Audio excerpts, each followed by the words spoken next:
What if the real front line is not in Donbass, but in the minds of Western leaders? In the blink of an eye, Pokrovsk, once a Ukrainian stronghold, has fallen after a rapid Russian encirclement. The city, long considered an impregnable bastion, is now engulfed by advancing Russian forces, its defenders cut off from escape or resupply. But this is just the beginning. Almost simultaneously, Russia unveils its Yars intercontinental missile, a weapon capable of striking targets across continents, and positions a warship alarmingly close to Germany's shores. These actions are not isolated. They happen on the same day, with a precision that feels anything but accidental. Western capitals are thrown into panic and confusion. Emergency meetings erupt in Berlin and London, while officials in Washington scramble to reassure the public. Yet beneath the official statements, a chilling realization spreads.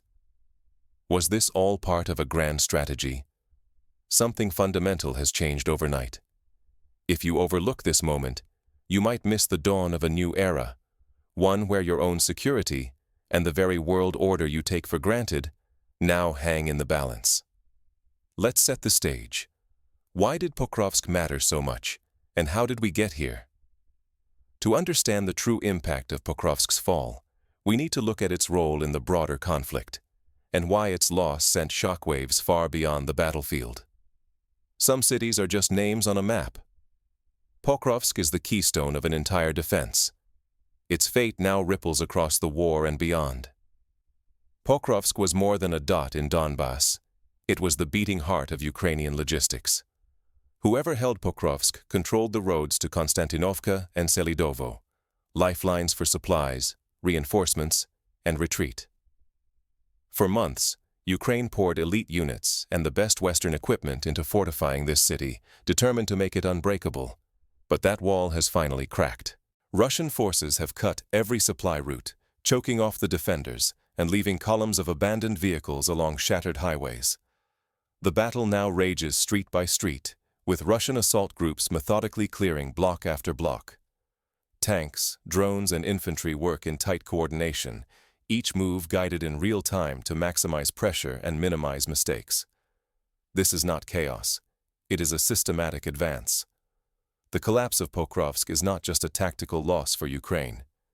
It shatters the entire defense line in central Donbass, opening the door to deeper Russian thrusts. Ukraine's ability to move troops and supplies in this sector is crippled, and Western-supplied assets are either destroyed or seized. Understanding the significance of Pokrovsk is crucial. Without grasping its importance, it is easy to underestimate how profoundly the battlefield, and the entire balance of the conflict, has shifted. But the true magnitude of this turning point is revealed not only on the ground, but in the powerful signals Russia sent to the world beyond the front lines. Is a missile launch simply a test, or a message written in fire?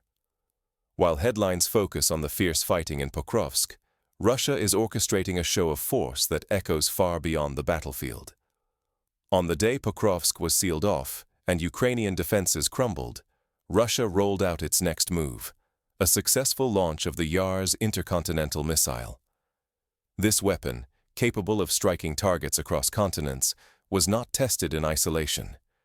It was unveiled at the very moment a key city fell, sending a wave of anxiety through Western capitals. Almost simultaneously, a Russian landing ship appeared in the Baltic Sea, drifting close to German shores. NATO patrols rushed to shadow the vessel, their presence underscoring the unease gripping Europe. Even without breaking any rules, the message was unmistakable. Russia can project power at home and on the doorstep of its adversaries. As these events unfolded, Western leaders convened urgent meetings in Berlin, London, and Washington. Yet, instead of clear decisions, their responses were muddled and hesitant. Security councils issued warnings, ministers gave statements, but behind closed doors, doubts and confusion grew. No unified strategy emerged. The timing of Russia's twin maneuvers is no coincidence. The capture of Pokrovsk and the unveiling of strategic weaponry form a double-layered strategy, a battlefield breakthrough paired with synchronized military signaling. Locally, Ukraine's defensive line is in ruins. Globally, Russia is rewriting the rules, demonstrating both the ability and the will to escalate. The risk is enormous. Every moment of Western hesitation chips away at deterrence painstakingly built over decades. If panic and indecision take hold, the credibility of Western alliances could falter, leaving the security of Europe, perhaps even the world, deeply exposed. If Moscow is playing a long game, how will Western powers adapt? And can Ukraine withstand the next phase of this crisis? What happens when the illusion of Western superiority shatters? That question now hangs over European capitals as the fall of Pokrovsk exposes vulnerabilities long hidden by confident rhetoric and careful diplomacy. Pokrovsk was more than a city. It was the linchpin of Ukraine's entire defensive line in central Donbass. Now, with Russian forces having encircled and overrun it, the Ukrainian front is fractured. Experts warn the line could shift by dozens of kilometers, opening a path toward Konstantinovka and Selidovo. In military terms, this is not just a retreat, it's a collapse that redraws the map overnight. The shockwaves reach far beyond the battlefield. In Berlin and Paris, emergency meetings are called.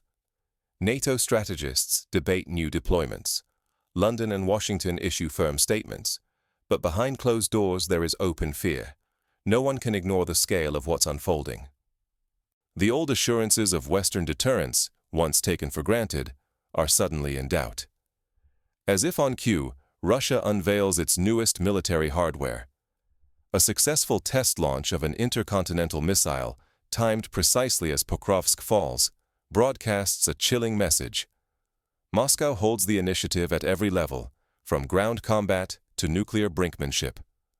Almost simultaneously, a Russian landing ship appears near Germany's Baltic coast, its mere presence fueling alarm in NATO corridors. These are not isolated events, but a coordinated statement of capability and intent. Western media, once unwavering in their optimism, begin to shift tone. Analysts admit that a new phase has begun, one in which Russia dictates the tempo and the West scrambles to respond. The psychological effect is profound. For the first time in years, European leaders confront the possibility that the balance of power has slipped decisively away. Amid all this, the Russian response is cold, almost clinical. Statements from Moscow are measured. No triumphalism, just a quiet assertion that everything is proceeding according to plan. The contrast with Western anxiety could not be starker. The world is witnessing not simply a military reversal, but the unraveling of a narrative that underpinned decades of policy and identity.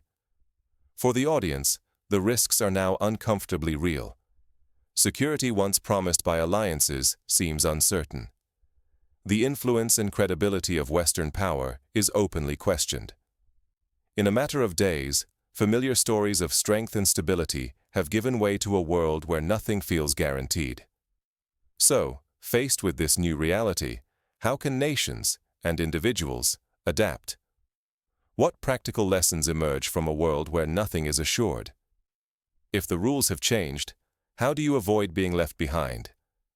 In moments like these, what you do or fail to do can define your future. First, recognize psychological warfare for what it is.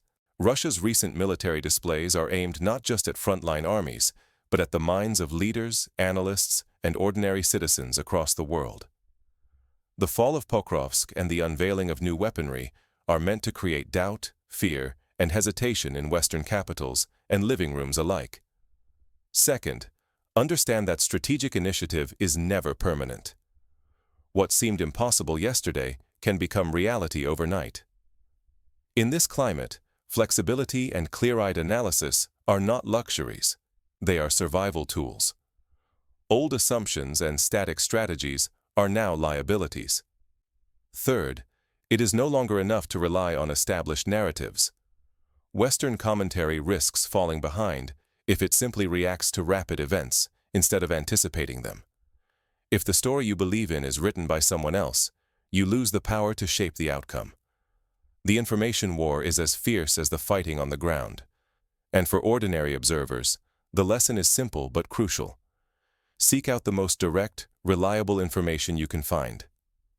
Reports from the ground, first-hand accounts, local journalism. These are essential for separating fact from spin. In an age where perception shifts policy, knowing the true shape of events is a form of agency in itself. Because those who fail to adapt in this new reality won't just lose influence, they risk becoming spectators in the story of their own security and future. So, in the wake of these seismic changes, what should we be watching next? And what deeper truths can we draw from this turning point?